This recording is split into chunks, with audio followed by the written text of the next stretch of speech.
everyone. Take your time, we're good. Okay, good afternoon.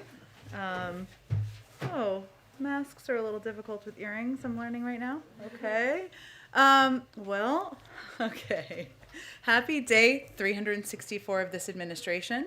I'm excited to welcome the President's Infrastructure Implementation Coordinator, Mitch Landrieu, to the briefing room. As you all know, Mitch served as the 61st mayor of New Orleans. Under his leadership, New Orleans is widely recognized as one of the nation's greatest comeback stories, recovering from Hurricane Katrina and the BP oil spill. Mitch served as president of the U.S. Conference of Mayors, was named Public Official of the Year in 2015, and was voted America's top turnaround mayor in a survey of mayors in 2016. Prior to serving as mayor, he served 2 terms as lieutenant governor of Louisiana and in the Louisiana House of Representatives for 16 years.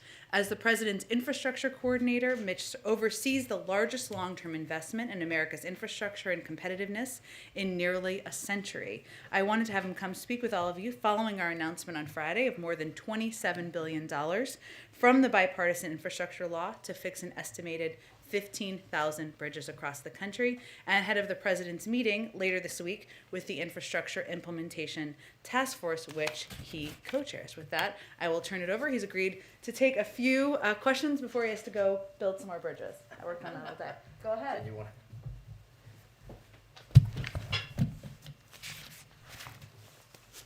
Good morning, everybody. So this is what this room looks like. I've been wondering for a while. It's nice to see you. Happy New Year to you. My name is Mitch. The president asked me to help him build a better America. I said yes. I hope the people of America agree to, because it's going to take all of us to get this done. When President Biden came into office just 1 year ago, he pledged to use the power of the presidency to help everyday Americans, to bring people together, and to rebuild our country. For decades, we just talked about Infrastructure Week, but President Biden reached across the aisle and in a bipartisan way actually got it done. Promises made, promises kept. Let me tell you, every week now is going to be Infrastructure Week, except the difference is we're actually going to build stuff. With the bipartisan infrastructure law, President Biden is delivering the largest investment in infrastructure in a generation. That means in most of our lives. A little more than 60 days ago, our team hit the ground running to deliver results. We have now convened the task force made up of cabinet members a total of 6 times. This Thursday will be our 7th, and the president will be with us. We're discussing hard questions, seeking to flesh out the tough stuff first. I'm a firm believer in running to the fire, not away from it. We're breaking down silos across agencies, on guidelines, on permitting, on hiring. This is a one team, one fight mission, and we're going to operate in that way. We also need good partners. The fact of the matter is that most of the building will actually be done by the states, by the cities, by the counties, by the tribal leaders. That's why our team, and me personally, have been reaching out, extensive outreach to state and local officials. At this point, we have reached out to all 50 governors and their key staff.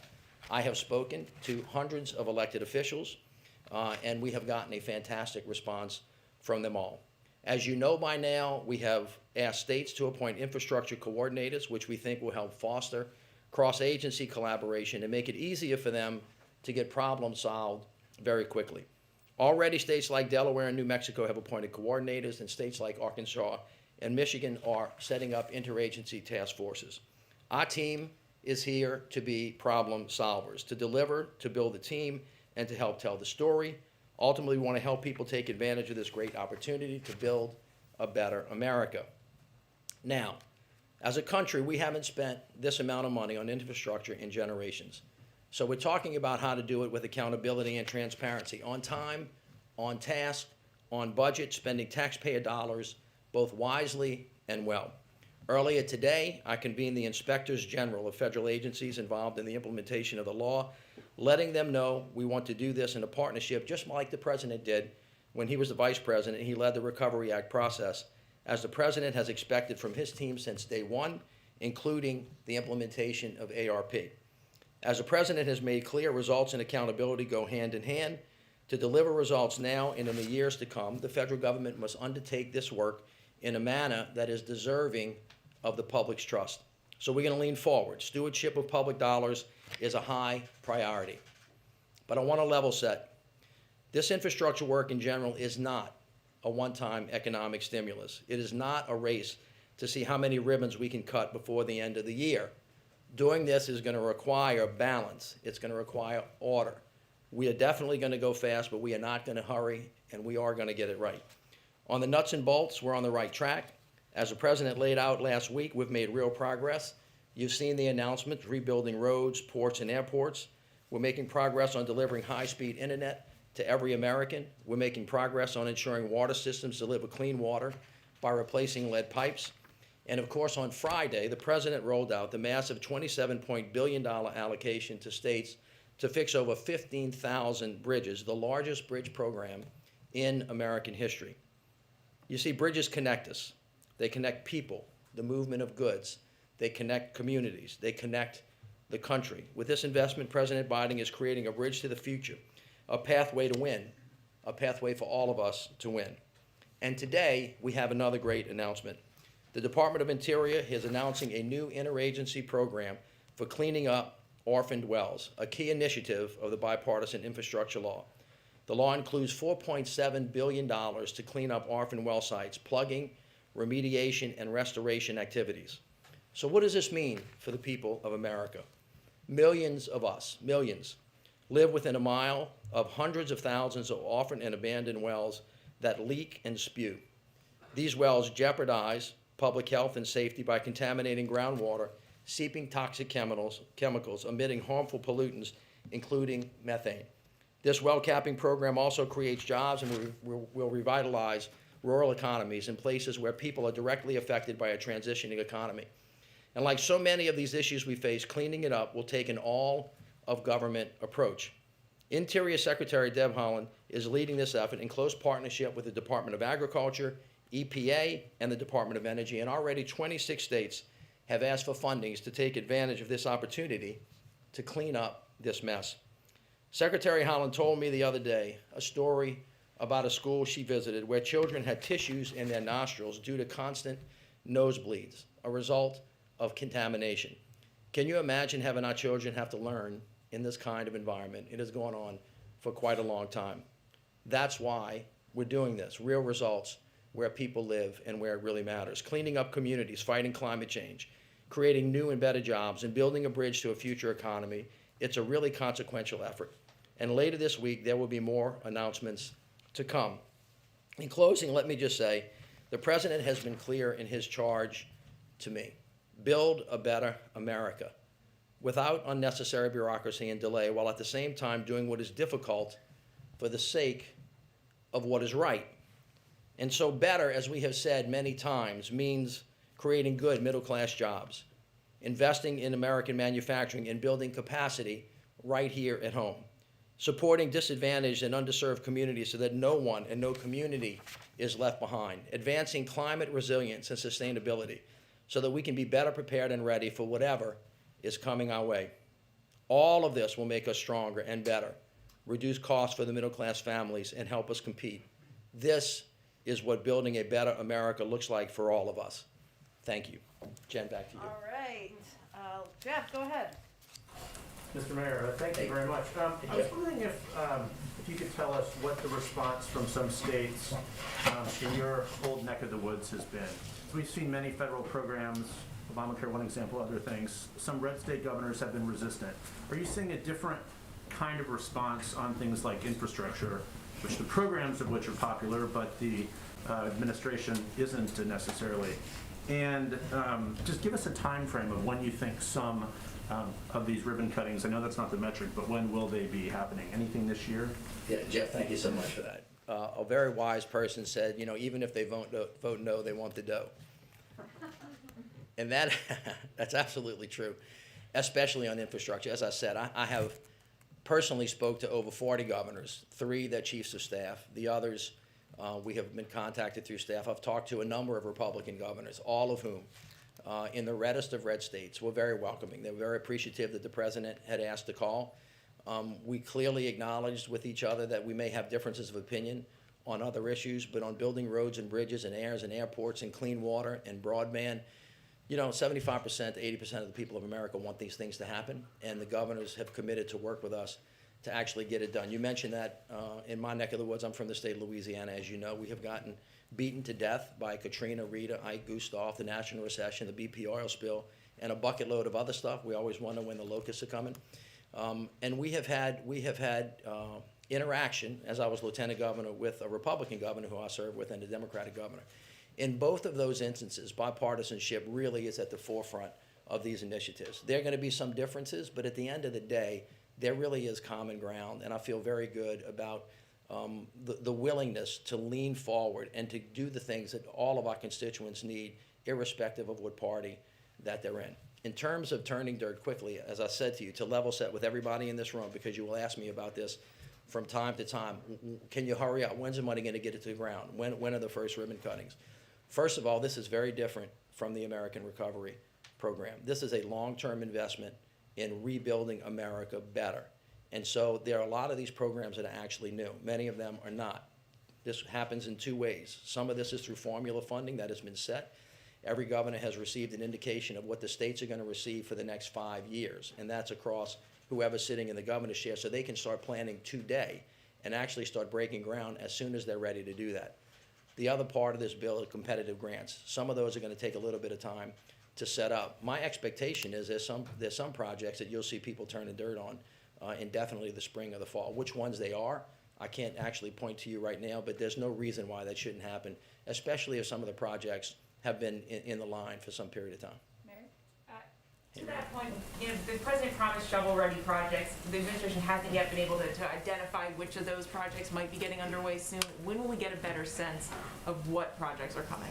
I can't give you an exact date, but as I said to you, with the announcements that have happened in the first 60 days, and you have a list of what those announcements are, so I don't need to repeat them, but you remember the investments that we made in ports and the investment that we just made in bridges and the ones that we sent out, the ones that Michael Regan sent out on clean water and clean air. The governors now have this money. On top of that, some of this money is fungible from the American Recovery Plan as well. So as soon as the governors and the legislatures decide where this money is going to go, and they do it with appropriate attention to equity, climate, using American products and other things of that nature, those projects shouldn't take long. However, it takes a long time to build a bridge.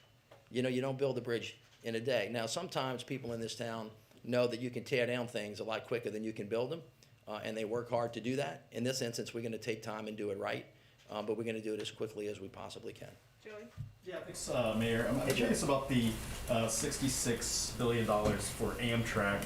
What is the process looking like in terms of spending those funds? Again, on the timeline, when do you think that those dollars will get out? And is it going to be, in terms of figuring out which projects, I know they have planning that Amtrak does, and a lot of it's focused on that Northeast corridor that travels up the Northeast coast.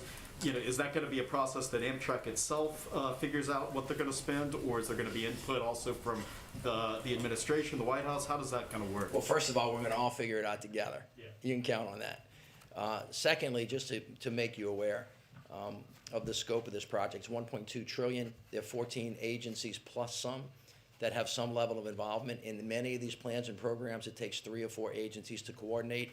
And then there are some independent agencies, and Amtrak is one of those. As you noticed, they have $66 billion to do a really, really big job. And of course, you won't be surprised to know the president has a special interest in trains. And he will talk to you about it for a very, very long time, and he knows more about it than many engineers in an unbelievable way. We've started those conversations with Amtrak. You have rightly noted that the Northeastern Corridor is the one that needs immediate attention. The president, however, has also indicated that he's really interested in trying to make sure that we look at where the connections are that connect moving people that's cheaper, faster, and is also climate friendly. So we're in the process of kind of putting that together, and we'll have a plan in the not too distant future. Is that something that could be started this year, or more likely something? I think a lot, again, I don't want to speak specifically for Amtrak. It's an independent agency. There are many things that can be started right now. And as I have said to you, in some of these models that we have in some formulas, that money has actually already been indicated and sent out of the door. So that's just going to be a matter of administrative work that we have to do. Nancy's gonna Sure. have to be the last one. Go Hey, ahead. Nancy. Thanks, Mitch. Based on what you've seen so far, how many state governments have the capacity already to evaluate this huge number of projects all at once and determine which ones are most worthy of the funding. Because as we saw, for Right. example, with the American Rescue Plan, you might be very organized here at the federal level, but if they don't have the staffing and the know-how and the capacity at the state level, there will be bottlenecks. Great, that is a fantastic question, and thank you for asking us. As you heard me say throughout this talk, it's all gonna be about balance. How do you go fast and how do you get it right? How do you really try to do the right thing, but at the same time, not go too slow? How do you deal with actually getting money to the ground quickly and making sure that people have the capacity to use it? Let me say this again to all of us who are younger than 80 years old. You have not seen this in our lifetime. And when we have tried to do this in the past, because we haven't spent a lot of time building up what I call downline logistics. You'll hear me say this many, many times. Sometimes up here in Washington, they want to create a cow, and when it gets down to the ground, it looks like a pig. And the point is to make sure that what we're trying to do down here gets down to the ground with the people from the ground up, understanding it, knowing it, analyzing and working in partnership with them. One of the things that should be obvious to anybody in this country is that we have a capacity problem on the ground, notwithstanding the current circumstance that we're in. Even if the world were perfect, you have to say to yourself, are we ready to build this much stuff this fast? And the answer is if you triage it appropriately, if you plan appropriately, if you run to the fire, and one of the fires is, do we have enough people, do we have enough materials? And if we don't, how do we create workforce training programs? How do we build capacity? How do we manufacture products here?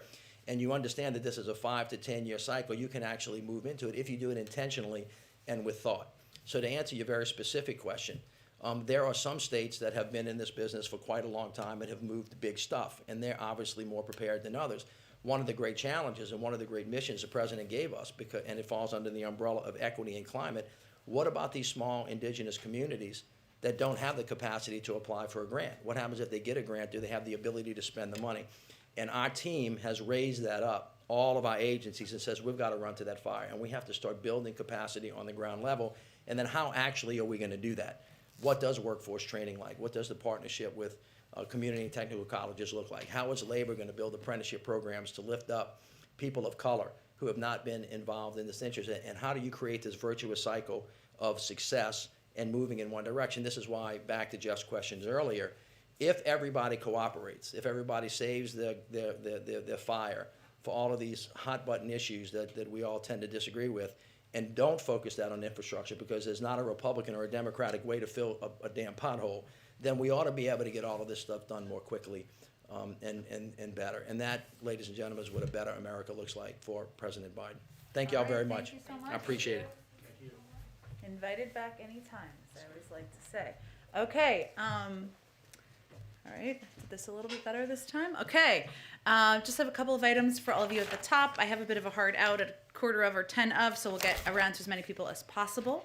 I know that many of you are tracking that we are about to reach our 1 year mark here in the administration, and we just wanted to note a couple of the points of progress that have been made that you'll hear the president talk more about and members of our administration also talk more about over the coming days. And you know how we love charts around here? So we have some charts that lay out a pretty stark contrast between where we started and where we are now.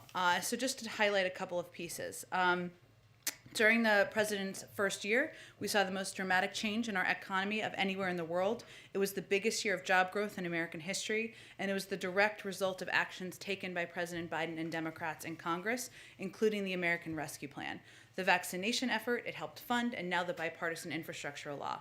And you can see the economic data there quite starkly. I mean, look at the initial unemployment claims. They're on average, they were at 812,000 a year ago. They're now at 210,000. The unemployment rate and obviously job creation the year before the president took office and the last year. As it relates to COVID, if we look to a year ago, only 1% of adults were fully vaccinated. 74% of adults are fully vaccinated now. In terms of at-home tests on the market, now we've talked about tests a lot, 0 on the market a year ago. Now we have 375 million people per month, or tests are distributed, I should say, per month. 46% of schools were open a year ago, now over 95%. This is progress that's been made. Obviously, there's more work that's going to be done, that needs to be done. The job is not done yet, but we have a plan to address the challenges we're facing, and we're going to stay at it. With that, Colleen, why don't you kick us off? Okay, thank you. I wanted to ask about negotiations over voting rights. I wanted to see what you guys are expecting this week, and then what's plan B if things go south, to secure elections and ensure voting access if the bills don't pass? Well, as you all know, the negotiation or the debate is starting in the Senate. The president's view is that the American people deserve to see where their leaders stand on protecting their fundamental rights. That is a reason to move forward with this debate and this vote this week. And his view is also that opposing rule changes to make the protection of voting rights a reality is supporting an obstacle to protecting voting rights. It's part of the important process. In terms of so we will continue to, and you've heard the president say, and I'm sure he will reiterate for you if anyone asks him tomorrow, that until his last breath, he will be fighting for the protection of voting rights. And that means conversations and fighting to get legislation at the federal level through is going to continue. And those conversations will continue. I will note that in addition, we have also been working with organizations all across this country who are building diverse coalitions to pass voter laws and push back against those that make it harder to vote and threaten free and fair administration of elections, in addition to doing the critical work to register and educate voters. These organizations have built grassroots leadership at the state level. They're providing training, policy research, messaging guidance, and directing organizing to register voters, deploy voter protection teams in states that are rolling back voter protection. I'd also note the Vice President knows Americans at every level are focused on this fight, and she will continue engaging and leading this effort with activists, policy leaders, and elected officials around the country. But right now our focus is on the debate, on the vote that is going to be happening, and on the fact that it will highlight very clearly for the American people who stands with them in protecting their voting rights and who stands against it. What do you hope to achieve with the Secretary of State heading not only to Ukraine but then later to Geneva to meet with Lavrov, especially since talks over Ukraine aren't exactly going all that well right now? Well, let me just give you a little bit of an update on where things stand. And obviously you're following this closely, but this morning Secretary Blinken spoke with Russian Foreign Minister Lavrov. They agreed to meet in Geneva, as you noted. At that meeting, Secretary Blinken will urge Russia to take immediate steps to de-escalate. He will also fly to Kyiv to consult with President Zelensky and Ukraine's leaders, and to Germany for consultations. As you also know, there is a congressional delegation that is also on their way there, and it's a note. I would note that just indicates that support for Ukraine has always been a bipartisan issue, and we welcome that. But where things stand right now, President Putin has created this crisis by amassing 100,000 Russian troops along Ukraine's borders. This includes moving Russian forces into Belarus recently for joint exercises and conducting additional exercises on Ukraine's eastern border.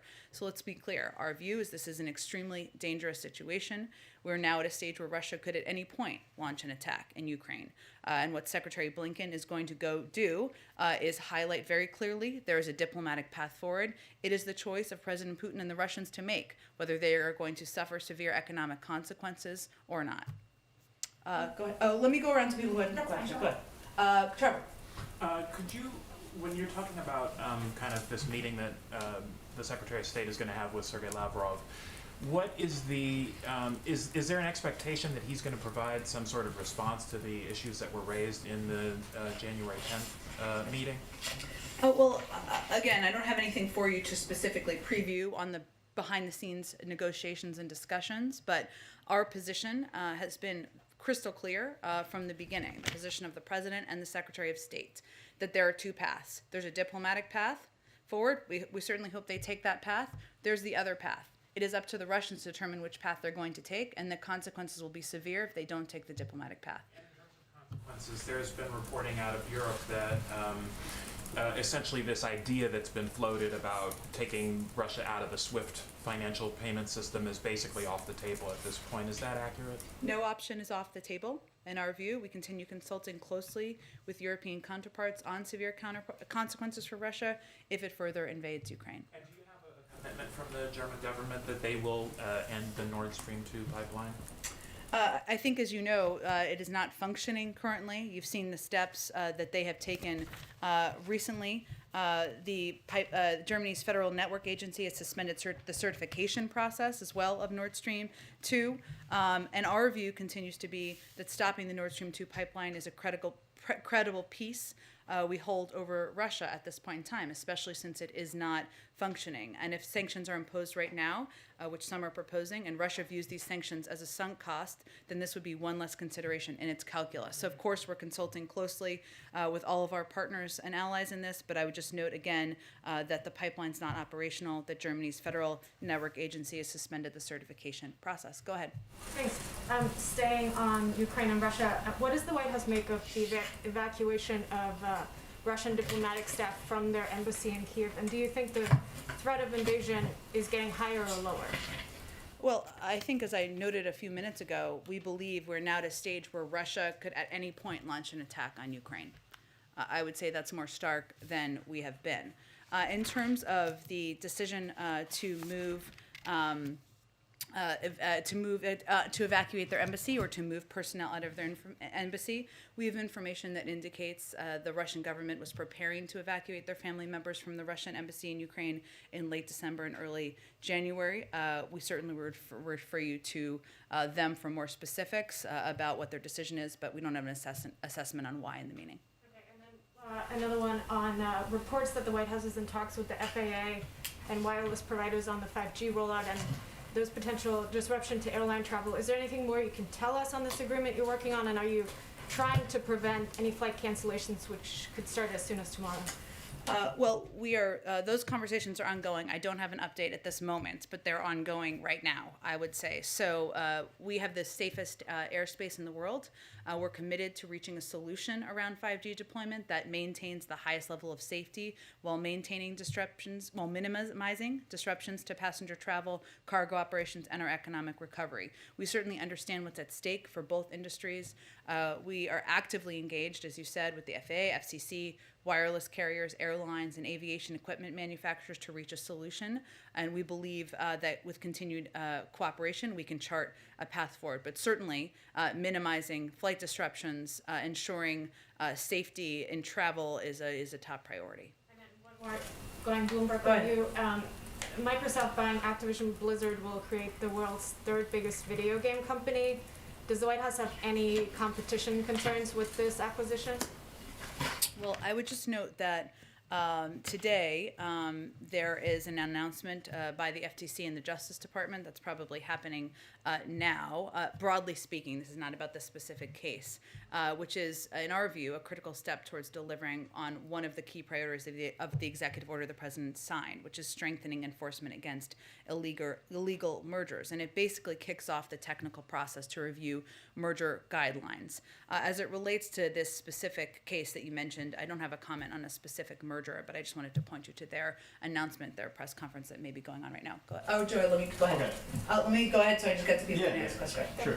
There's bipartisan supply chain resiliency legislation in the House, the U.S. Innovation and Competition Act. Is the White House engaged in getting lawmakers on board with this? Very closely engaged, and we've been advocates for investing in manufacturing here in the United States, including investment in our chips manufacturing capacity, but we're very closely engaged in these discussions. What kind of discussions you're having and where there's... Just that we've been engaged from the beginning. The president has long been an advocate for increasing investment in our manufacturing capacity at home, and we are looking forward to it moving forward. Another one. Does the president think that members of Congress should be prohibited from trading stocks? The president is prohibited from doing this, so where does he stand on this, and should their spouses be too? The president didn't trade individual stocks when he was a senator. That is how he approached things. He also believes that everyone should be held to the highest standard, but he'll let members of the leadership in Congress and members of Congress determine what the rules should be. Go ahead, Michael. Thanks, Jen. A couple questions on what happened in Texas over the weekend. Sure. How is it that an individual who was known to MI5 in Britain, who was on a watch list as of 2020, ended up in a synagogue in Texas? How did that happen? Oh, well, our understanding, and obviously we're still looking into this, is that he was checked against U.S. government databases multiple times prior to entering the country, and the U.S. government did not have any derogatory information about the individual in our systems at the time of entry. We're certainly looking back, as I referenced, at what occurred to learn every possible lesson we can to prevent attacks like this in the future. Beyond that, I'd certainly refer you to the Department of Homeland Security. obviously the president referred to the incident as an act of terror. What is the significance of referring to the individual as a terrorist or referring to the incident as a terrorist incident? I think, and I talked to the president about this that day as well. I think there's no question that when somebody goes into a house of worship and threatens and holds hostage individuals who are there, that is an act of terror. That is terrorism. That is why he called it that, because we don't need to be, because it's very clear it's what it is. Go ahead. Hi, thanks, Jen. Getting back to voting rights for a minute. Yeah. You mentioned that the White House administration is going to continue to push back against state legislatures. The president mentioned this as well last week. But just to drill down on that a little more, can we expect to see more litigation from the Department of Justice around this? And if you look at cases that have already been filed under Section 2, we know historically that takes a very long time, years to resolve. Are you confident that there is any action you can take that would result in any outcome before the midterms? Well, I really refer you to the Department of Justice. As you know, they have doubled their funding for voting rights protections, but in terms of individual cases or legal intentions or actions, I would point you to them. And then quickly, to shift a little bit to healthcare and the Affordable Care Act, that was something that President Biden ran on, expanding the ACA. Yeah. He was able to do that, of course, through the rescue plan, but some of those other pieces were tied to Build Back Better, expanding Medicaid, again, addressing subsidies. Is there a plan B, a consideration of what steps could be taken if Build Back Better doesn't pass? Well, here's the good news. There's a lot of interest, excitement, and engagement with a broad range of members of Congress about the shared desire to get something done and to lower costs for healthcare, for elder care, for child care. And there are a range of conversations that are ongoing, lots of ideas that we're discussing and we're engaged with. That is the status. The president proposed this as part of his package because he, as you said, he has advocated for, he ran on, he has fought for an expansion of access to healthcare, lower costs for healthcare. He also feels very strongly about lowering the cost of prescription drugs, something he thinks is frankly shouldn't be controversial in this country. If you're not for lowering the cost of prescription drugs, what are you for, Republicans in Congress, is his basic fundamental question. So this is something we will continue to discuss. We're continuing to fight for and work for. But, you know, I know there have been a range of reports out there, and I would just make very clear there is no specific proposal we are putting forward. We are just engaged in a range of conversations with members of Congress about what to do next. Go ahead. Thanks, Jen. Can you provide an update on the COVID testing website? Sure. Is it ready to go? Has the hotline number been created? You know, resiliency against crashes, that type of thing? Sure. So covidtest.gov is in the beta phase right now, which is a standard part of the process typically as it's being kind of tested in the early stages of being rolled out. We didn't start from scratch here, of course. The Postal Service already runs a website that sells goods to the public, as you know. Every website launch, in our view, comes with risk. We can't guarantee there won't be a bug or two, but the best tech teams across the administration and the Postal Service are working hard to make this a success. So it will officially launch tomorrow morning. It's in the beta testing phase right now. And I would also note that the U.S. Digital Service, which was an organization founded after healthcare.gov, after the healthcare.gov rescue, has been supporting the Postal Service to ensure that they have what they need to be successful in this critical moment. So looking forward to an official launch tomorrow morning, and right now it's in the beta phase. On Ukraine and Russia, I know you said that the United States is ready for Russia to engage at any time.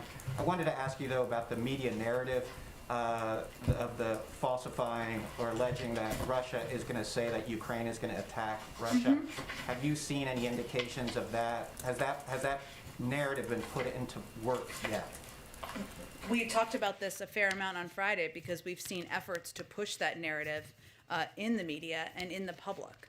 And I think one of the key roles we can play here is making very clear that there is a long history of propaganda from Russian leadership, that they use it as a tool to spread misinformation as a means of gaining ground, and we should be very clear about what's accurate and inaccurate, and that's an inaccurate narrative.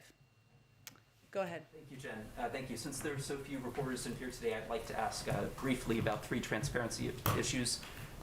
The first one, I'm kind of amazed hasn't been brought up more in this room.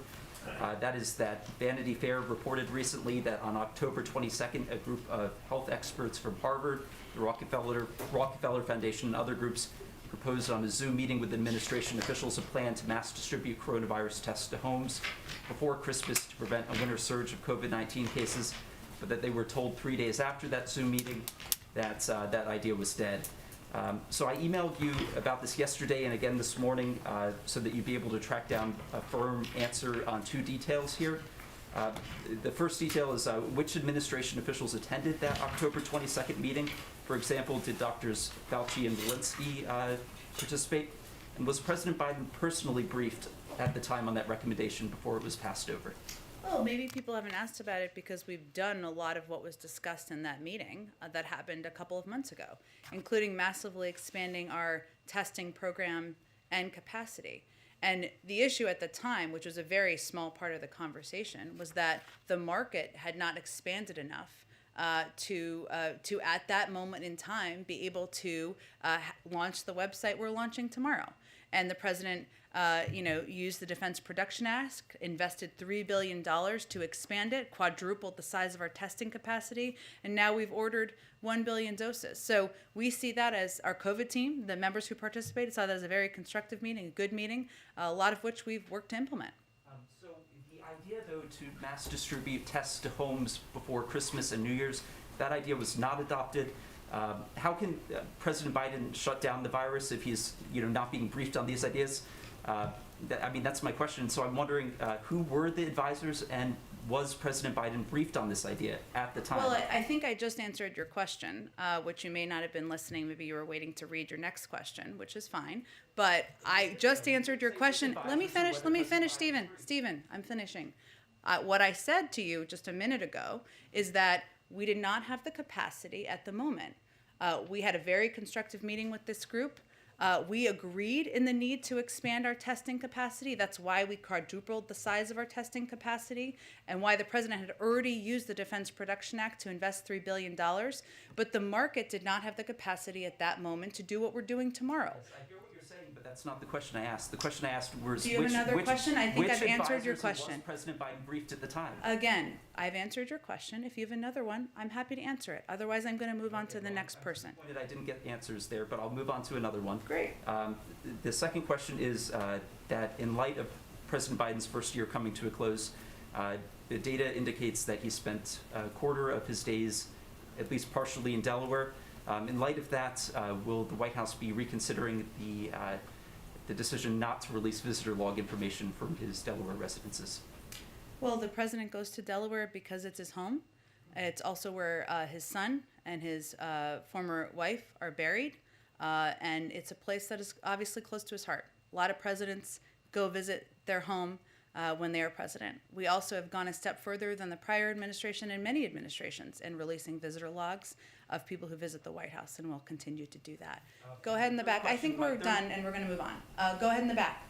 The Reuters reported this morning the Biden administration is reviewing e-commerce giant Alibaba cloud business for U.S. national security reasons. Can you confirm? I'd really have to check with our national security team on that. I'm happy to do that, and we'll get back to you after the briefing. Go ahead in the back. Hey, Jen. I want to pivot back to voting rights, Sure. particularly the president's speech last week. I wonder if you could talk a little bit about how it came together, but also I wonder if you'll respond to some of the criticism about it, that it was too aggressive or divisive, and that, some of the rhetoric that he used wasn't, conducive to getting folks, who are opposed on board. Well, sorry, which piece did you want me to start with? Whichever one is best for you. Okay.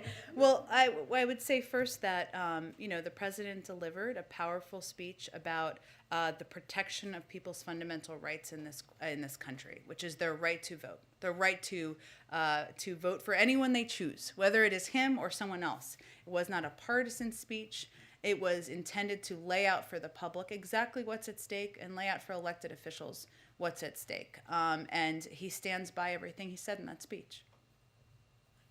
Can you talk a little bit about how it came together, though? Like, who did he who did he or the White House consult with? Like, how did he land at this point? I'm just trying to get to the genesis of it. Well, he consulted. There have been discussions for months on voting rights on the Hill with Democrats, certainly an open door to Republicans to have a discussion among members and among staff about a path forward, something that 16 Republicans who are serving today have supported in the past.